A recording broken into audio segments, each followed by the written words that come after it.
Kami siap untuk mendengarkan firman-Mu. Di dalam nama Tuhan Yesus kami berdoa dan mengucap syukur. Bersama kita percaya katakan amin. Silakan duduk Bapak Ibu Saudara-saudara. Shalom. Iya, salam sejahtera bagi kita semua. Tuhan Yesus memberkati kita. Kita bersyukur pada hari ini kita dapat kembali di tempat ini untuk mendengarkan firman Tuhan. Hari ini saya akan menyampaikan Bapak Ibu Saudara-saudara bahwasannya kita ini semuanya disebut anak-anak Allah. Amin. Yang merasa dirinya anak Allah atau juga pada umumnya disebut anak Tuhan. Angkat tangannya. Iya. Kita anak Tuhan ya.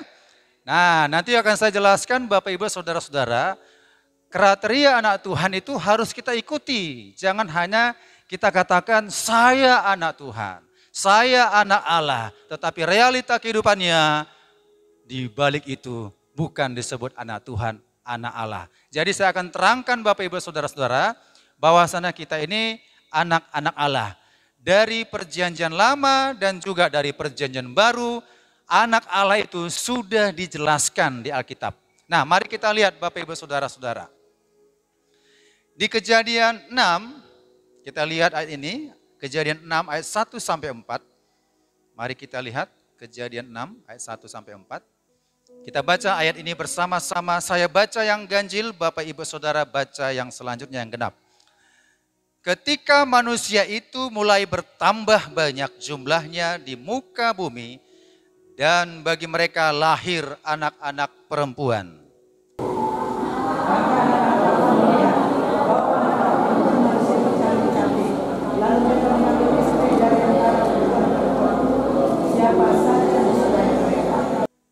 Ayat 3, berfirmanlah Tuhan, rohku tidak akan selama-lamanya tinggal di dalam manusia, karena manusia itu adalah daging. Tetapi umurnya akan 120 tahun saja. Ayat 4 bersama. Pada waktu itu orang-orang raksasa ada di dunia, dan juga pada waktu sesudahnya ketika anak-anak Allah menghampiri anak-anak perempuan manusia, dan perempuan-perempuan itu melahirkan anak bagi mereka. Inilah orang-orang yang gagah perkasa di zaman purbakala, orang-orang yang kenamaan. Bapak Ibu, perhatikan ayat yang kedua dan ayat yang keempat. Ada perkataan anak-anak Allah. Anak-anak Allah. Ya, coba tampilkan judul khotbah pada hari ini biar boleh dicatat supaya Bapak Ibu Saudara dapat topik, isinya juga akan dapat. Ya, kita baca bersama-sama. Yang bahasa Indonesia saja ya. 1, 2, 3 ya. Otoritas sebagai anak-anak Allah. Cukup situ saja. Kalau dalam bahasa Ibraninya, Benei Ha Elohim. Itu bahasa Ibraninya. Kalau bahasa Inggrisnya, the sons of God. Nah, siapakah yang disebut anak-anak Allah dalam perjanjian lama dan perjanjian baru? Perjanjian baru itu anak Allah itu disebut teknon dan huios. Nanti akan ada penjelasannya supaya kita lebih memahami siapa saya sebenarnya di hadapan Tuhan yang disebut sebagai anak-anak Allah. Nah, di pasal 6 kejadian ini ya dari ayat 1 sampai 4. Saya enggak berbicara nanti panjang lebar tentang anak raksasa atau bagaimana. Saya hanya kutip di ayat 2 dan 4 yang mengatakan ada sebutan anak-anak Allah. Nah, pertanyaan bagi kita sesungguhnya ini menjadi pertanyaan yang besar. Siapakah yang dimaksud anak-anak Allah dalam Kejadian 6 ayat 2 dan sampai ayat 4 ini? Nah, ada dua pemahaman dan tafsiran. Ya, kalau Alkitab salah menafsirkan Bapak Ibu Saudara-saudara, tentunya tidak membawa keselamatan. Ya, kalau salah memahami kebenaran firman Allah, maka Alkitab berkata itu disebut bidat. Bidat. Nah, pemahaman yang pertama bahwasannya anak Allah yang dimaksud sini adalah malaikat katanya. Malaikat, ya. Berdasarkan dalam kitab Ayub 1 ayat 6 atau Ayub 2 ayat 1 saya baca, pada suatu hari datanglah anak-anak Allah menghadap Tuhan dan di antara mereka datanglah juga iblis. Ada perkataan anak Allah, predikat gelar itu diberikan juga kepada malaikat. Dan iblis tidak diberi gelar anak Allah. Jelas kitab Ayub berkata demikian tadi. Ayub 1 ayat 6, pada suatu hari datanglah anak-anak Allah, itu malaikat menghadap Tuhan. Dan di antara mereka datanglah juga iblis. Iblis juga datang, tetapi gelar predikat anak Allah tidak diberikan kepada iblis. Nah, yang jadi pertanyaan atau pembahasan kita dalam khotbah pada hari ini, Bapak Ibu Saudara, siapakah sesungguhnya anak Allah di Kejadian 6? Ya, ayat 1 sampai 4, Bapak Ibu. Nah, kalau diselidiki dikatakan itu malaikat, Bapak Ibu Saudara, ini sudah tafsiran yang tidak benar. Ya, coba karena waktu kita sangat terbatas tampilkan dulu mengapa malaikat tidak bisa menikahi manusia, dan ayat ini tidak menunjuk kepada malaikat. Ya, nanti akan saya jelaskan. Pertama, dalam Kejadian 1 ayat 28, Bapak Ibu bisa baca sendiri, ya. Di situ Bapak Ibu Saudara, mandat ya, mandat untuk beranak cucu. Alkitab mengatakan Allah memberkati mereka. Lalu Allah berfirman kepada mereka, beranak cuculah dan bertambah banyak, penuhilah bumi. Jadi malaikat tidak pernah menerima mandat untuk beranak cucu. Itu alasannya mengapa dikatakan malaikat tidak akan pernah bisa menikahi manusia, karena mandat untuk beranak cucu hanya diberikan kepada manusia sejak Adam dan Hawa hingga sekarang ini. Dan perbedaan anatomi kita dengan anatomi malaikat dengan anatomi binatang itu jauh berbeda dan tidak akan pernah sama. Anatomi manusia, anatomi binatang itu bisa beranak cucu, tetapi malaikat tidak pernah beranak cucu. Dan jumlah malaikat sejak diciptakan tidak pernah bertambah dan tidak pernah berkurang. Jumlah malaikat waktu diciptakan mungkin berlaksa-laksa, beribu-ribu laksa. Ya, itu diciptakan sedemikian adanya, mereka menjadi makhluk malaikat tersebut dan tidak akan pernah bisa bertambah dan tidak akan pernah bisa berkurang. Tetapi manusia dari 2 bertambah 4, dari 4 bertambah 8, dari 8 bertambah 16, dari 16 bertambah 32, sampailah sekarang ini. Jadi mustahil malaikat bisa menikahi manusia. Amin. Dan alasan yang kedua, Bapak Ibu Saudara-saudara, Yesus berkata dalam Matius 22, dimulai ayat 29 sampai 30 berkata, kamu sesat karena kamu tidak mengerti kitab suci dan kuasa Allah. Bagaimana mungkin dikatakannya? Karena pada waktu kebangkitan orang tidak kawin dan tidak dikawinkan, melainkan hidup seperti malaikat di sorga. Ini membuktikan Yesus berkata malaikat di sorga tidak ada terjadi pernikahan, kawin dan mengawinkan. Maka Yesus mengatakan, kamu sesat. Kamu sesat. Mana mungkin malaikat bisa menikahi manusia dan kawin-mawin dengan manusia. Kamu sesat. Jadi Bapak Ibu Saudara, pemahaman ini kalau ada mengatakan ya, selain manusia juga Tuhan menciptakan manusia yang lain. Karena muncul pemahaman teolog mengatakan ya, Kain anaknya si iblis. Pemahamannya ada beredar ya pengajaran ini ya, dia menggunakan simbol lambang Raja Wali begitu ya. Memang banyak ya simbol-simbol Raja Wali dalam tim ministry gereja apapun, tapi saya ambil contohnya gereja tersebut menggunakan simbol lambang Raja Wali, ya, Raja Wali.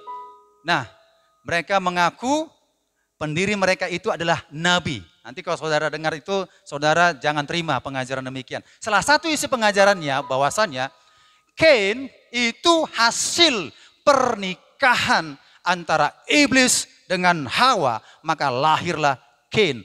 Kain disebut anak dari si jahat. Benar atau salah? Salah ya?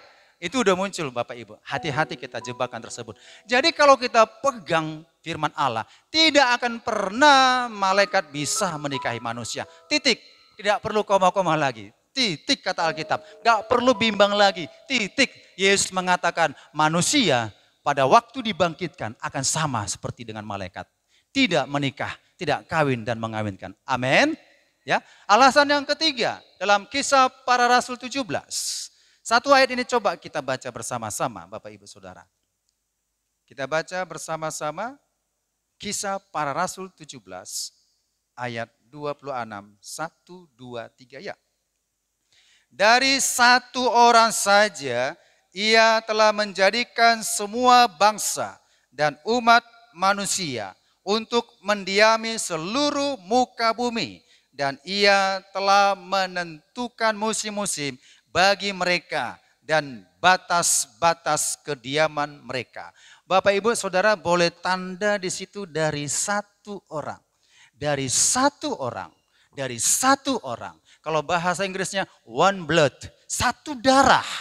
Kita semuanya satu sumber dari satu orang. Siapa namanya? Adam. Adam pertama. Adam pertama.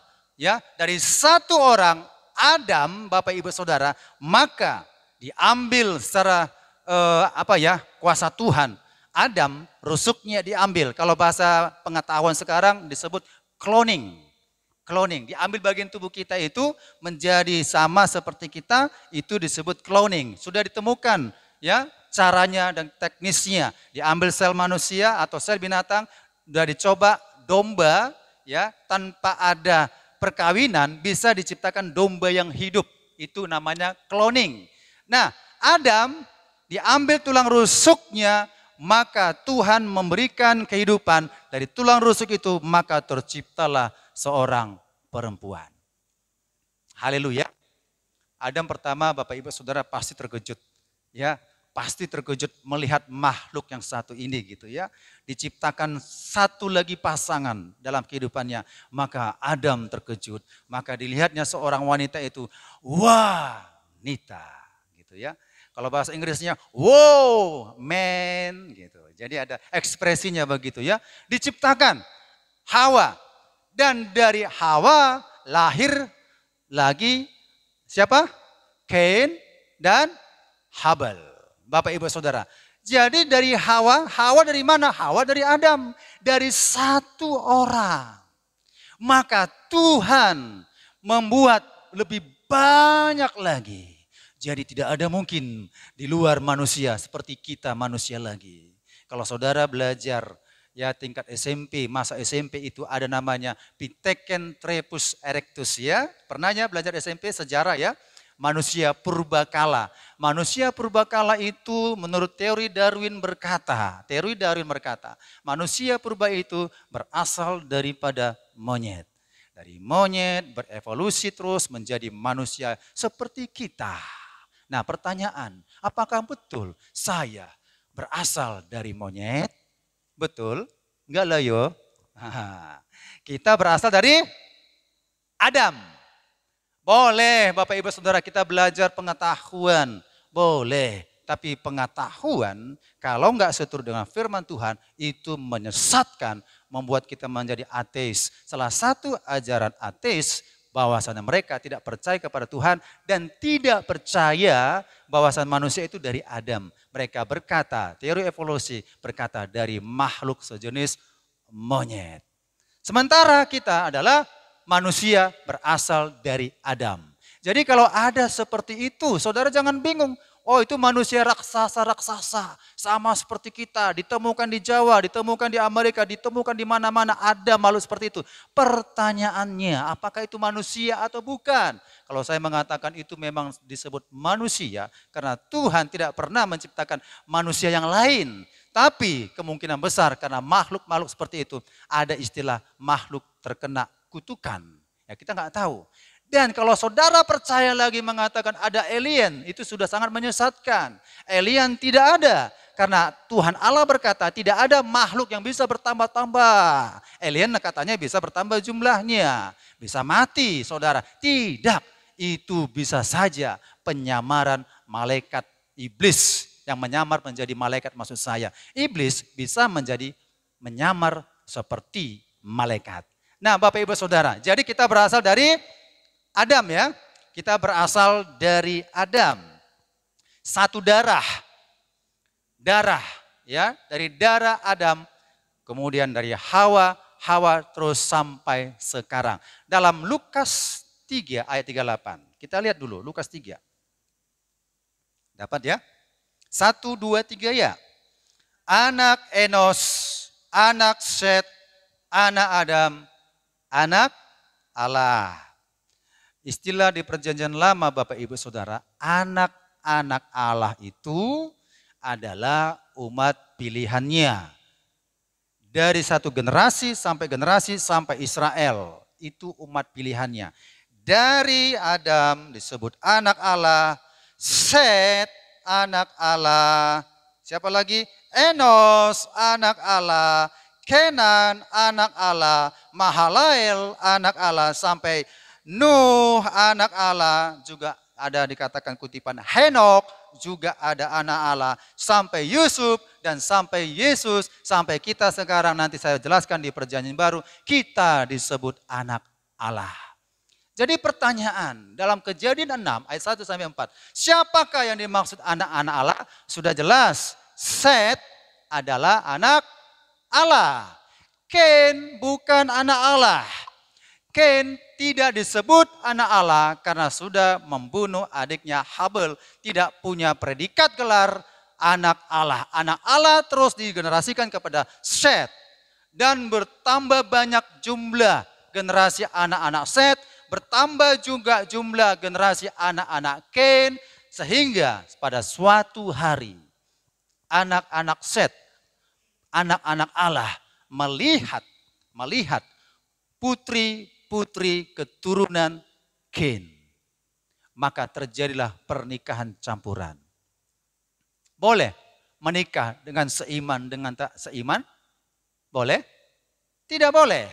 Kalau saudara baca 2 Korintus 6 ayat 14 itu, ya, itu sama sekali terang dengan gelap tidak dapat bersatu. Dan dampaknya ada. Dan itulah yang dikatakan anak-anak Allah adalah Set, bukan malaikat. Amin.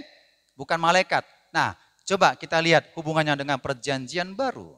Kita lihat di 1 Korintus 15 ayat 45. Sudah ditemukan ya? 1 Korintus 15 ayat 45. Kita baca ayat ini bersama-sama. 1, 2 ya. Seperti ada tertulis, manusia pertama, Adam, menjadi makhluk yang hidup. Kemudian, tetapi Adam yang akhir menjadi roh yang, perhatikan Bapak Ibu Saudara dengan teliti, ada perkataan Adam pertama. Adam pertama dan Adam kedua. Adam pertama ini secara daging. Kita keturunan Adam pertama. Nanti ada hubungannya, kita juga keturunan dari Adam yang kedua.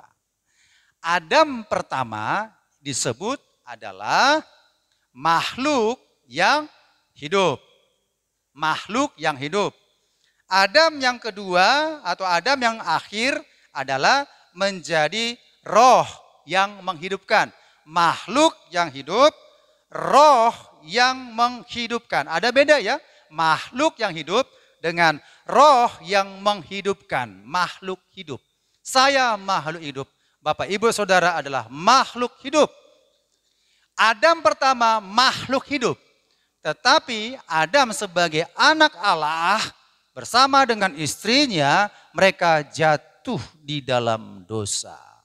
Ketika makan buah pengetahuan itu yang dilarang Tuhan, maka sekali-kali engkau makan, engkau akan pasti mati. Ketika mereka makan, maka matilah. Jadi kita adalah makhluk yang hidup, tetapi sesungguhnya kita mati. Di mana? Maka muncullah istilahnya bios. Muncullah bios. Bios itu artinya hidup tapi mati. Itu bios. Hidup tapi mati.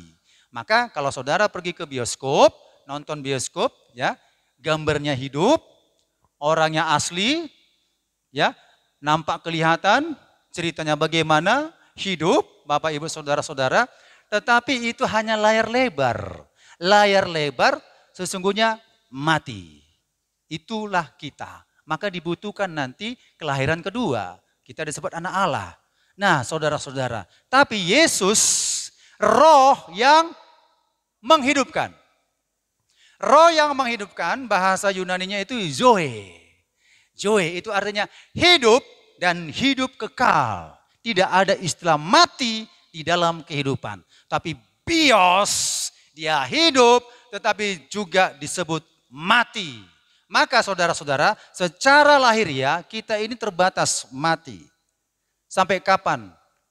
Mazmur 90 ayat 10, 70 tahun sampai 80 tahun. Tadi kita baca kitab Kejadian 6, ayat berapa tadi? Yang 120 tahun? Ayat 3, 120 tahun. Itu pilihan kita. Ya, memang ada yang sampai sedemikian rupa, tapi rata-rata 70, 80 tahun habis.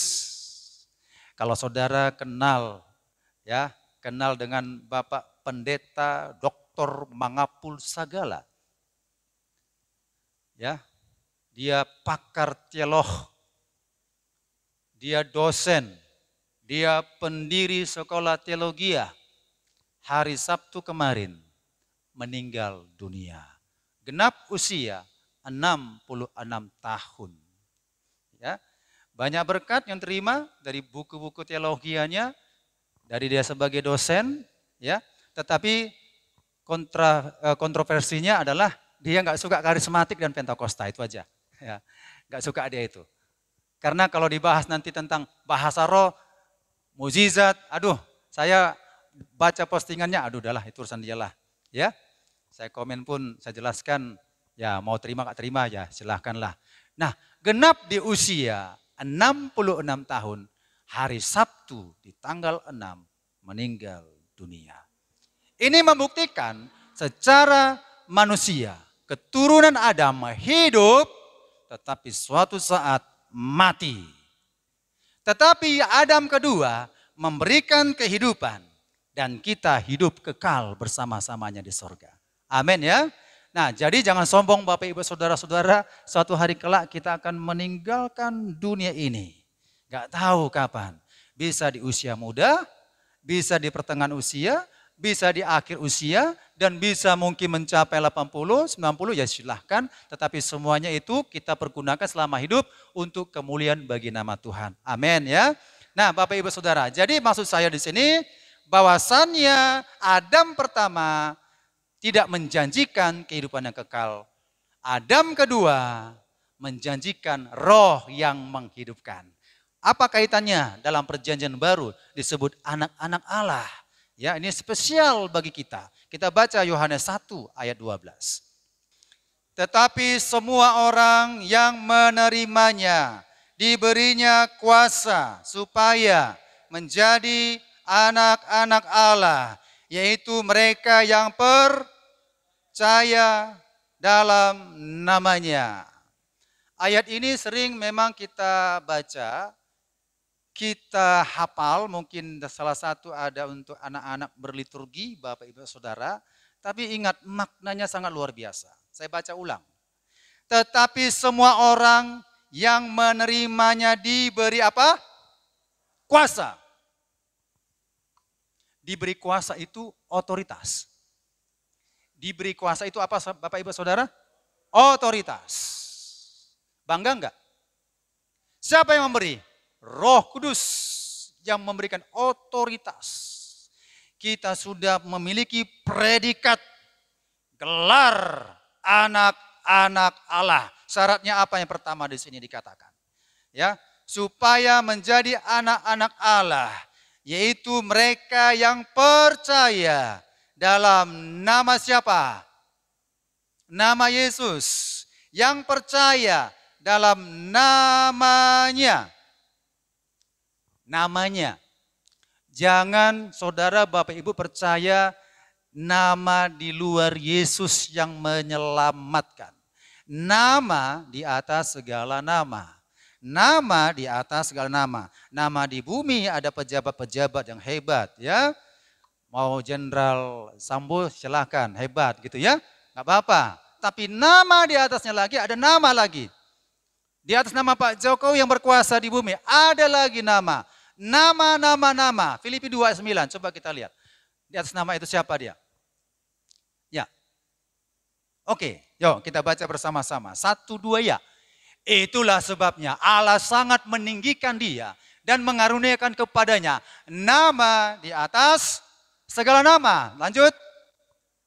Supaya dalam nama Yesus bertekuk lutut segala yang ada di langit dan yang ada di atas bumi dan ada di bawah bumi. Bertekuk lutut. Bertekuk lutut seperti Jepang kala perang. Lain berlutut. Lain berlutut. Bertekuk lutut. Tangan di kepala. Menyerah. Bertekuk lutut. Ya, biasanya udah bertekuk lutut, pihak yang menjajah berhak mau ditembak mati seperti ISIS ya. Itu bertekuk lutut. Ya, bertekuk lutut, orang-orang yang dibencinya bertekuk lutut dan tinggal tembak satu persatu. Dar. Bertekuk lutut, tidak boleh melawan dan tidak ada perlawanan, tidak akan bisa melawan. Itulah nama Yesus. Nama di atas segala nama. Siapa Bapak Ibu Saudara? Nama Yesus. Tapi era sekarang muncul pengajaran yang baru lagi. Nama Yahweh lah. Nama Yehuwa lah. Betul. Nama Yehuwa, nama di atas segala nama. Enggak betul. Yahweh yang menyelamatkan itu sudah menjadi manusia, yaitu Yesus. Jadi jangan ada lagi pemahaman keselamatan diterima itu kalau kita terima Yesus plus nama Yahweh. Tidak Bapak Ibu Saudara. Yahweh bukan suatu nama seperti manusia yang diberikan kepada Yesus. Yahweh, Yehuwa merupakan ungkapan Sang Halik menyatakan kepada Musa, siapa engkau? Tuhan gitulah ya, siapa engkau? Siapa namamu? Tuhan Allah berkata, aku adalah aku. Nah, dari segi bahasa Ibrani, maka diambil keputusan. Bisa saja kalau misalnya saya orang Batak, saya ambil keputusan namanya Debata. Kenapa rupanya? Itu keputusan kami, bangsa Batak. Misalnya, ya silahkan. Nah, dari segi bahasa Ibrani, maka bangsa Israel mempatenkan suatu nama, yaitu YHWH, yang seharusnya tidak bisa disebut dan dilarang untuk menyebutkan, ya. Tapi untuk mudah membacanya ada berbagai versi. Yehuwa, Yahweh, Jehovah. Silahkan. Mau kita bilang Yehovah, Yahweh, silahkan. Tapi ingat konteksnya kita berada dengan menggunakan bahasa Ibrani. Itu perjanjian baru. Perjanjian lama, perjanjian baru tidak lagi. Mau saya bilang Yesus itu Theos, Kurios. Yesus Kurios, atau Lord God, ya silahkan. Maka nama di atas segala nama itu adalah nama Tuhan Yesus. Dan dimaksud ayat ini Bapak Ibu Saudara, percaya ya. Percaya ini jangan anggap saudara enteng dan mudah sekali. Percaya sebagai kita anak Allah, kita ini anak Allah. Percaya. Percaya itu bukan percaya sekedar mengenal seseorang yang kita ketahui, kita lihat contohnya presiden kita tahu dia adalah presiden kita. Pertanyaan, saudara percaya dengan Pak Presiden? Percaya. Pernah berkomunikasi? Enggak pernah. Pernah bersalaman? Kalau ada bersalaman, puji Tuhan. Ya, percaya ini kita sudah pernah mengalami hubungan dengan beliau. Itu percaya. Haleluya. Maka dalam bahasa Yunani percaya itu, punya hubungan itu adalah ginosko. Seperti seorang suami dengan seorang istri. Percaya. Itu percaya. Jadi jangan sebut anak Allah kalau kita masih ragu-ragu dengan Yesus. Ada yang ragu di sini? Enggak ada ya? Percaya itu enggak ada ragu-ragu dengan Yesus. Siapa Tuhanmu? Tuhan Yesus. Siapa pencipta langit dan bumi ini? Yesus. Tanpa ada keraguan sedikit pun atau keraguan 99% tidak ada. 100% kita percaya adalah Yesus adalah Tuhan dan Juru Selamatku. Amin. Ya, kita percaya punya hubungan dengan Yesus. Kalau kita nggak punya hubungan dengan Yesus, itu bukan kategori percaya. Secara alkitabiah, percaya itu punya hubungan dengan Yesus. Nikodemus berkata demikian. Ya, Yohanes 3 ayat 3 dan 6. Ya, Yesus bilang, Nikodemus, jikalau engkau tidak dilahirkan kembali, engkau tidak dapat melihat kerajaan Allah. Ya kan? Nikodemus bingung. Loh, apakah aku harus masuk ke rahim ibuku? Nah, dia memahami adalah secara manusiawi, keturunan Adam. Ya. Ayat 6 berkata, apa yang dilahirkan dari daging adalah daging. Apa yang dilahirkan dari roh adalah roh. Roh yang dilahirkan. Nah, yang memberikan kehidupan roh itu adalah Tuhan Yesus. Gitu ya. Jadi memang punya hubungan. Itu yang maksudnya percaya. Ketika kita punya hubungan dengan Yesus, roh kita ada kontak dengan Yesus. Amin. Ya. Dan Bapak Ibu Saudara, kita lanjut ya. Maka kalau kita disebut anak-anak Allah, berarti siapa? Siapa panggilan Allah kita? Tentunya kita panggil adalah Bapa ya. Bapa, Roma 8 ayat 15. Coba buka Roma 8 ayat 15. Oke, kita baca bersama-sama 1-2 ya. Sebab kamu tidak menerima roh perbudakan yang membuat kamu menjadi takut lagi, tetapi kamu telah menerima roh yang menjadikan kamu anak. Oleh roh itu kita berseru, ya Aba, ya Bapa. Istimewa sekali. Dari seluruh agama-agama tidak diberi kuasa menyebut Bapa itu Allahnya. Mau agama I, mau agama B, mau agama K, mau agama P, S, dan sebagainya. Mau aliran-aliran kepercayaan tidak berhak. Tidak ada otoritas, tidak diberi kuasa menyebut Sang Pencipta alam semesta ini dengan sebutan Ya Aba, Ya Bapa. Bangga enggak kita? Bangga dong. Sang Halik kita sebut Bapa. Karena roh yang diberikan bukan roh perbudakan, tapi roh yang diberikan kepada kita lebih besar daripada roh-roh yang ada di dunia ini. 1 Yohanes 4:4 itu ya, yaitu Roh Kudus. Itu besar. Maka kita berhak menyebut Sang Halik, Ya Aba, Ya Bapa. Amin. Jadi yang melahirkan kita adalah Bapa. Yang melahirkan kita adalah Bapa. Nanti kelanjutannya lagi ya. Oke, coba kita lihat 1 Yohanes 3 ayat 1. Lihatlah betapa besarnya kasih yang dikaruniakan Bapa kepada sehingga kita disebut anak-anak Allah. Dan memang kita adalah anak-anak Allah. Karena itu dunia tidak mengenal, sebab dunia tidak mengenal Dia. Ada kata di situ, karena itu dunia tidak mengenal kita. Tapi saudara baca di kalimat pertama ini ya. Lihatlah betapa besarnya kasih yang dikaruniakan Bapa kepada kita. Sehingga kita disebut anak-anak Allah. Tidak dikatakan betapa kecilnya kita, betapa sedangnya kita, tetapi betapa besarnya kita.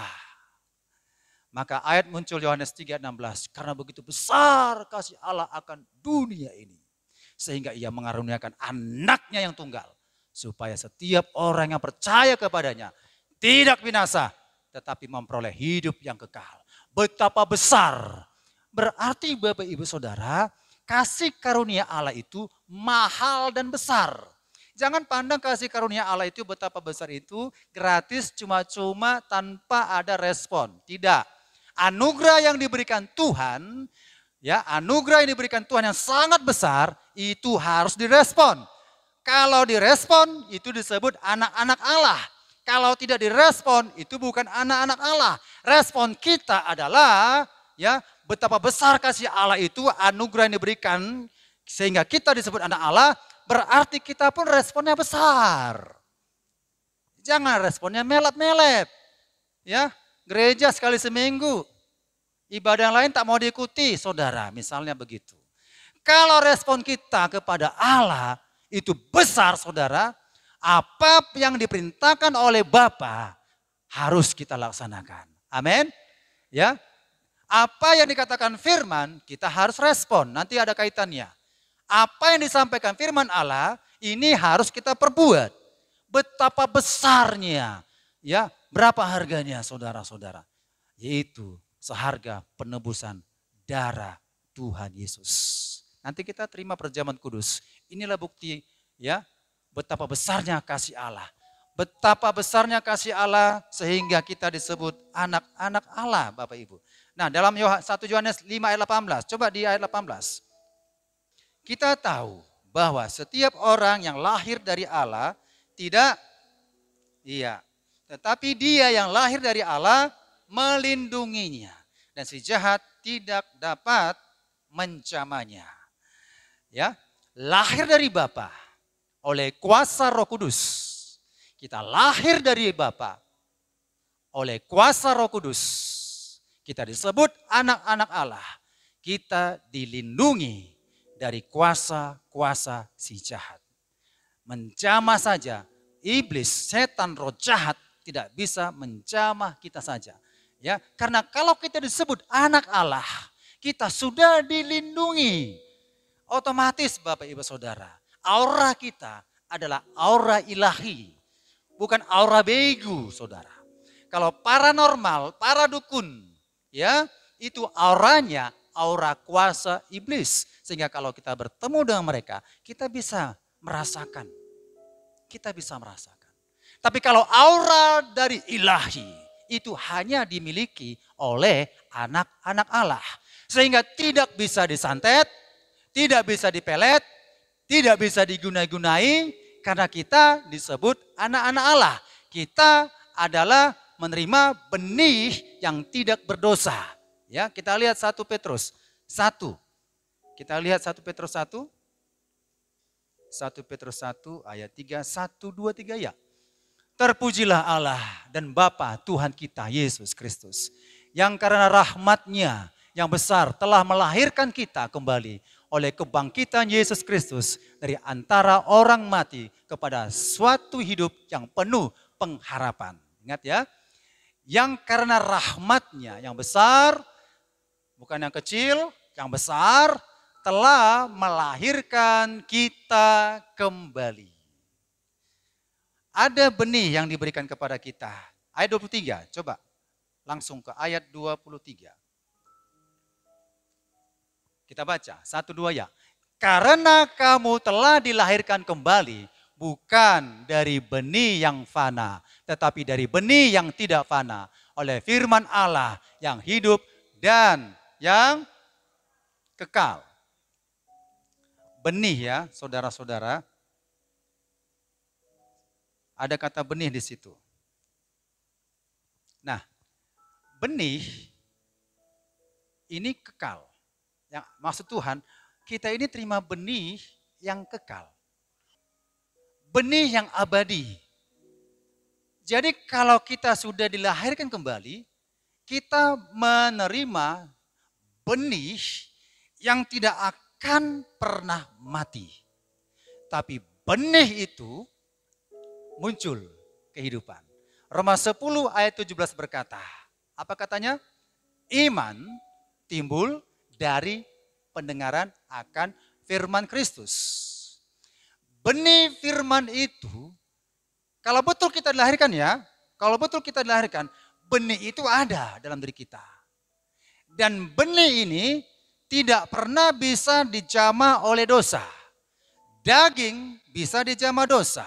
Artinya begini, ketika kita percaya kepada Yesus, kita dilahirkan kembali, kita disebut anak-anak Allah. Benih ilahi itu sudah masuk ke dalam kehidupan kita. Dan benih itu tidak bisa dijamah oleh dosa. Dan benih itu tidak akan pernah mati.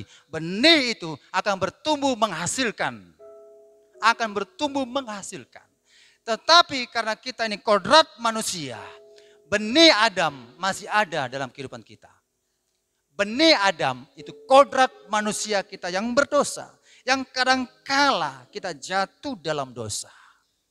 Siapa sih sejak lahir baru gak jatuh dalam dosa? Pasti ada. Ya, pasti ada. Tetapi ada benih ilahi.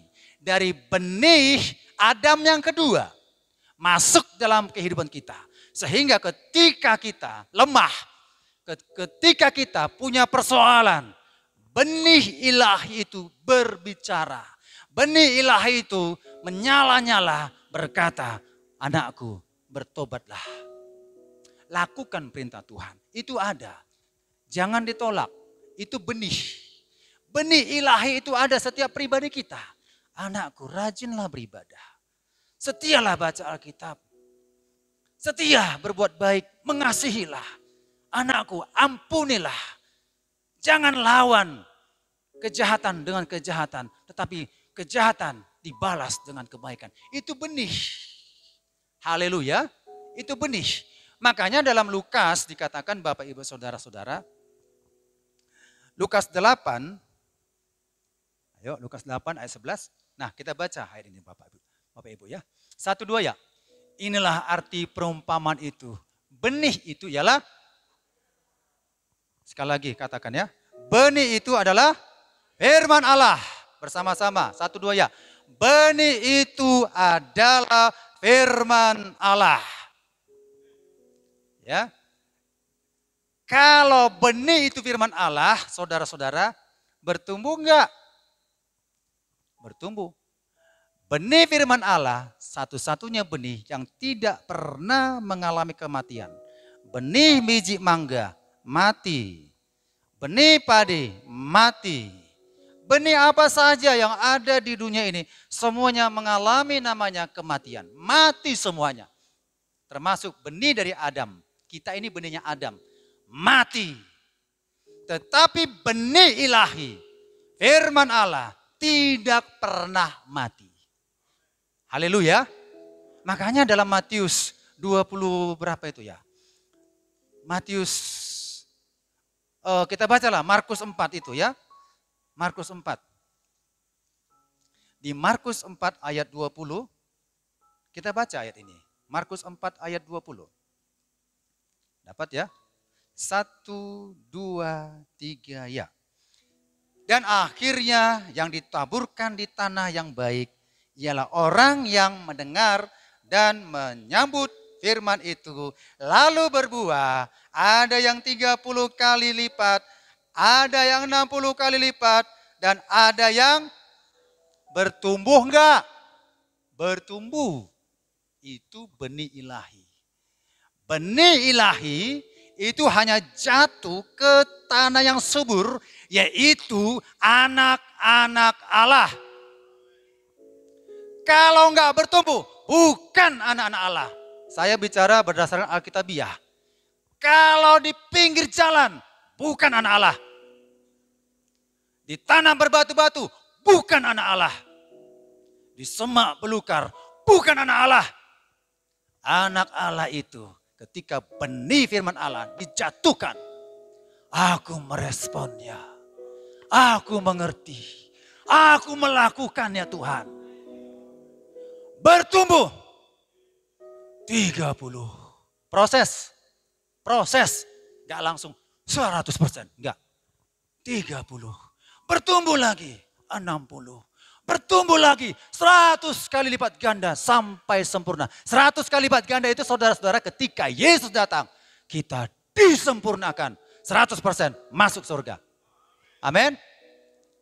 Itu proses. Ini sudah ikut Tuhan 1 tahun, 2 tahun, 3 tahun. Ya doa pun gak pernah, baca Alkitab pun gak pernah. Ikut ibadah pun mungkin ya.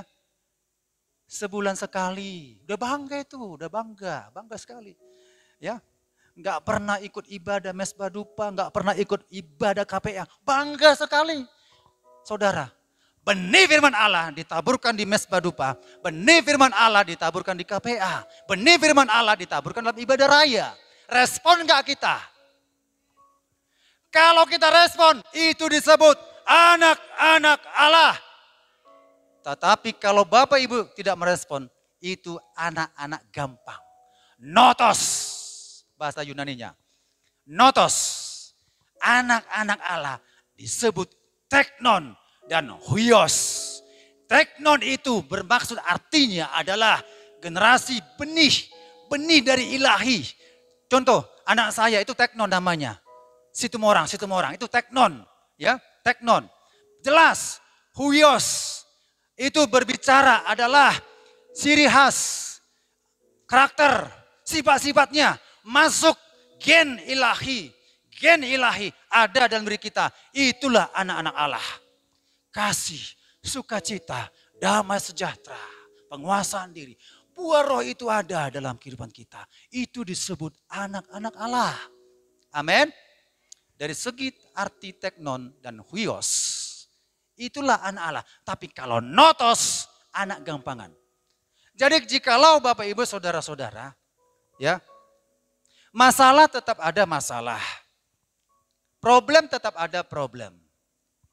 Tapi anak Allah tidak pernah berkata, aku lemah, aku putus asa. Tidak ada kamus. Anak Allah tidak pernah langkahnya mundur.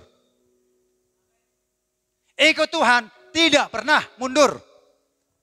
Kalau mundur ikut Tuhan, itu notos. Itu bukan anak Allah. Tetapi anak Allah selalu maju 1 langkah, 2 langkah, 3 langkah, 4 langkah, 5 langkah. Terus sampai pada panggilan Tuhan. Adakah tantangan? Ada. Kerikil kecil, batu besar, badai, tantang semua. Ada. Siapa sih mengatakan tidak ada ikut Tuhan ada tantangan? Ada. Pasti orang yang beribadah kepada Tuhan akan mengalami aniaya dan pencobaan. Apakah iman kita berdiri di atas pasir atau di batu karang yang teguh? Itu tergantung kita. Saya anak Allah, saya berdiri di atas batu karang yang teguh. Kalau datang badai sekalipun, hanya sekedar goyah, tapi tidak pernah jatuh meninggalkan jalan Tuhan. Jadi anak Allah itu Bapak Ibu Saudara tidak ada mundur, maju. Amin. Adakah tantangan? Ada ya. Rasa duka, silahkan kita berduka. Tapi duka itu tidak menghalangi saya untuk datang kepada Tuhan. Ya, rasa kecewa, ada rasa kecewa. Siapa sih gak pernah kecewa? Semua manusia pernah kecewa. Tapi kecewa itu aku lewati, buang kecewa itu. Ada rasa sakit hati? Ada. Kita manusia, keturunan Adam yang pertama ada. Tapi karena benih ilahi, Adam kedua, sakit hati. Tidak menghalangi untuk ikut Tuhan. Buang semua. Amin. Adakah masalah pekerjaan? Ada. Masalah pekerjaan. Biasanya gajinya besar. Tiba-tiba gajinya kecil. Ataupun makin merosot ekonomi. Apakah ini menghalangi anak-anak Allah? Ada pekerjaan yang menghalang apa? Pekerjaan masalah kita. Tinggalkan. Maksudnya jangan itu menjadi masalah kita mengikut Tuhan. Kalau notos, udahlah Tuhan. Gak ada Tuhan itu. Gak betul Tuhan itu. Orang gak percaya Tuhan diberkati. Dibanding-bandingkan. Perbandingan-perbandingan. Gak perlu perbandingan-perbandingan. Diri kita bandingkan dengan pribadi yang maha mulia. Amin. Itu ya. Jadi tantangan, rintangan tetap ada Bapak Ibu Saudara. Hadapi semuanya. Ya, itu masalah pekerjaan, saudara-saudara. Jadi masalah itu ada, jangan membuat kita menjadi lemah. Tetap kita katakan, saya anak Allah, tetap maju sekalipun badai bergoncang, badai berlalu, aku akan hadapi. Ku mau cinta Yesus, kan gitu lagunya kan? Ku mau cinta Yesus. Bapak Ibu Saudara. Nah, satu ayat lagi yang terakhir. 2 Korintus 5, ayat ini sering kita dengar ya. 2 Korintus 5. Ayat 17. Mari kita baca ayat ini 2 Korintus 5 ayat 17. 1, 2 ya. Jadi siapa yang ada di dalam Kristus, ia adalah ciptaan baru. Yang lama sudah berlalu, sesungguhnya yang baru sudah datang. Kata ayat ini. Jadi, ada kata jadi, itu biasanya kesimpulan. Amin. Kata kesimpulan. Jadi, ya, siapa yang ada di dalam Kristus? Dalam Adam kedua. Di dalam Adam kedua. Sadar ya, kita di dalam Adam keberapa? Kedua. Ia adalah ciptaan baru. Yang lama sudah berlalu. Sesungguhnya yang baru sudah datang. Adam kedua ada dalam diri kita. Berarti kita adalah ciptaan yang baru. Yang lama sudah berlalu. Yang baru terus kita mengalami proses. Baru itu bukan ketika kita mengaku Yesus. Tapi seiring dengan waktu kita lakukan. Seperti pola tabernakel. Percaya, dibaptis, penuh Roh Kudus, setia beribadah dan seterusnya. Itu anak-anak Allah. Tetapi kalau sudah percaya mundur, itu notos, bukan anak Allah. Udah dibaptis tapi nggak sungguh-sungguh, itu akhirnya nanti mundur. Kalau nggak sungguh-sungguh Bapak Ibu Saudara, kalau hanya dibaptis, nggak maju lagi, maju ke timur, ya, maju ke barat, Bapak Ibu Saudara, sana barat, sini timur ya. Saudara-saudara, itu bukan anak Allah. Jadi maju. Kalau saya sudah dibaptis, mentok, dibaptis saja, selangkah nggak maju. Itu kemungkinan besar akan mundur. Dan notos, anak gampangan. Jadi Bapak Ibu Saudara, ciptaan yang baru, definisinya supaya Bapak Ibu tahu, ya definisi ciptaan baru ini, ya boleh nanti kita sama-sama sebutkan ya. Definisi ciptaan yang baru ini adalah saya dilahirkan dari Bapa oleh kuasa Roh Kudus dan dari benih firman Kristus. Bisa diikuti? Oke, coba kita sama-sama bilang ya. Saya dilahirkan dari Bapa oleh kuasa Roh Kudus dan dari benih firman Kristus. Sama-sama, semua kalimat. 1, 2 ya. Saya lahir dari Bapa oleh kuasa Roh Kudus dan dari benih firman Kristus. Amin. Itu yang ada dalam diri kita, Bapak Ibu Saudara. Sadar kita ini anak-anak Allah. Ingat, kriteria anak-anak Allah pasti maju terus, pantang mundur. Amin. Ya, kriteria anak-anak Allah, respon firman Allah. Setiap benih firman Allah yang jatuh dalam diri kita, itu disebut tanah yang subur. Tanah yang subur itu kriteria anak-anak Allah. Jadi saudara introspeksi, kalau saya terima firman Allah, gak ada hasilnya. Tuhan, aku bukan anak Tuhan, aku bukan anak Allah, tapi aku mau menjadi anak Allah. Kata Tuhan, kau harus bertumbuh, maka engkau disebut anak Allah. Tuhan, pertumbuhanku lambat. Masalah lambat, mau tidak, tapi ada pertumbuhan. Amin. Ya, saudara jangan bilang, oh Pak, saya nggak bisa bertumbuh. Bisa 10, 20, 30, 40. Itu pertumbuhan kita, rohani kita kepada Tuhan. Haleluya. Karunia kita, talenta kita, potensi kita, apa yang kita miliki, ini bisa menghasilkan buah yang berkenan di hadapan Tuhan. Tapi kalau tidak berbuat apa-apa, hanya sebagai penonton saja, maka kitab Yakobus mengatakan engkau adalah penipu. Menipu dirimu sendiri. Itu bukan karakter anak-anak Allah. Tapi kalau kita mendengarkan benih firman Kristus, mari saya dan saudara, kita sama-sama melaksanakannya. Amin. Ya, kita sama-sama melaksanakannya. Jadi Bapak Ibu Saudara-saudara, inilah yang disebut anak-anak Allah. Haleluya. Tuhan Yesus memberkati. Kita sudah selesai karena kita akan masuk perjamuan kudus. Haleluya.